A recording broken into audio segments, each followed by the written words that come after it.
Jelang tahun ajaran baru ada berita gembira buat orang tua dan wali murid. Mahkamah Konstitusi pada Selasa 27 Mei 2025 memutuskan negara wajib menyediakan pendidikan dasar gratis bagi seluruh anak Indonesia, baik yang mengenyam pendidikan di sekolah negeri maupun sekolah atau madrasah swasta. Hal tersebut merupakan amanat konstitusi khususnya pasal 31 ayat 2 dan 4 Undang-Undang 1945. Bagaimana respons Menteri Pendidikan Dasar dan Menengah Abdul Muti atas putusan ini? Bagaimana juga kronologi uji materi hingga gol putusan ini? Lalu yang terpenting, apakah putusan ini bisa langsung diterapkan? Mendikbudrismen Abdul Muti kepada Kompas menyatakan belum menerima secara utuh putusan yang dibacakan Majelis Hakim MK tersebut. Namun ia mengakui bahwa putusan MK tersebut telah mewajibkan pemerintah untuk membiayai pendidikan dasar di semua sekolah.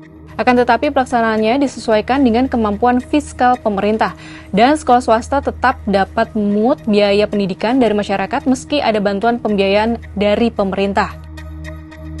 Dalam putusan ini, MK mengabulkan uji materi pasal 34 ayat 2 Undang-Undang Nomor 20 Tahun 2003 tentang Sistem Pendidikan Nasional atau Sisdiknas. Yang menjadi pemohon dalam uji materi ini adalah Jaringan Pemantau Pendidikan Indonesia atau JPPI bersama Fathia, Novianisa Rizkika, dan Riris Risma Ajiningrum.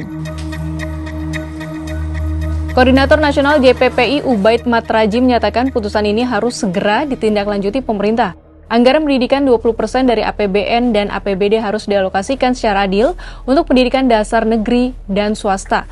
Menurut dia, putusan ini membuka jalan bagi berakhirnya diskriminasi pembiayaan pendidikan yang selama ini membebani jutaan keluarga. Selain itu, dalam waktu dekat, pemerintah bisa mulai menerapkan putusan ini dalam sistem penerimaan murid baru atau SPMB dengan menggandeng lebih banyak sekolah swasta yang terlibat. Jika sekolah swasta terlibat, permasalahan daya tampung bisa terselesaikan. Dalam uji materi, JPPI mempersoalkan frasa wajib belajar minimal pada jenjang pendidikan dasar tanpa memungut biaya dalam pasal 34 ayat 2 Undang-Undang Sisdiknas. Menurut JPPI, hal tersebut seharusnya berlaku tak hanya untuk peserta didik di sekolah negeri, tetapi juga swasta. Terkait dengan dalil tersebut, MK menilai penerapan pasal tersebut yang hanya berlaku untuk sekolah negeri telah menimbulkan kesenjangan akses pendidikan dasar bagi peserta didik yang terpaksa bersekolah di sekolah atau madrasah swasta akibat keterbatasan daya tampung sekolah negeri. Dalam kondisi demikian, negara tetap memiliki kewajiban konstitusional untuk memastikan bahwa tidak ada peserta didik yang terhambat dalam memperoleh pendidikan dasar hanya karena faktor ekonomi dan keterbatasan sarana pendidikan dasar.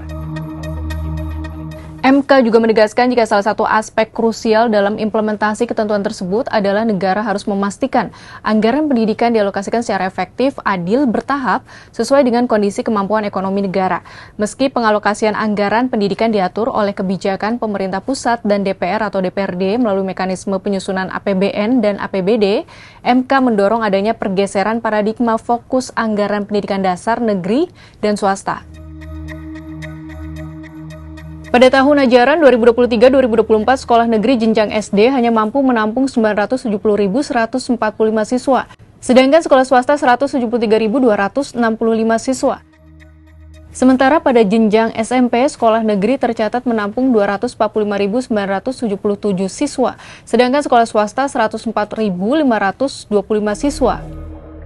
Sahabat Kompas, kita sama-sama tunggu realisasi putusan MK soal pendidikan gratis bagi SD hingga SMP sederajat. Tentu saja kita berharap semakin banyak anak bangsa yang bisa merampungkan pendidikan setinggi mungkin.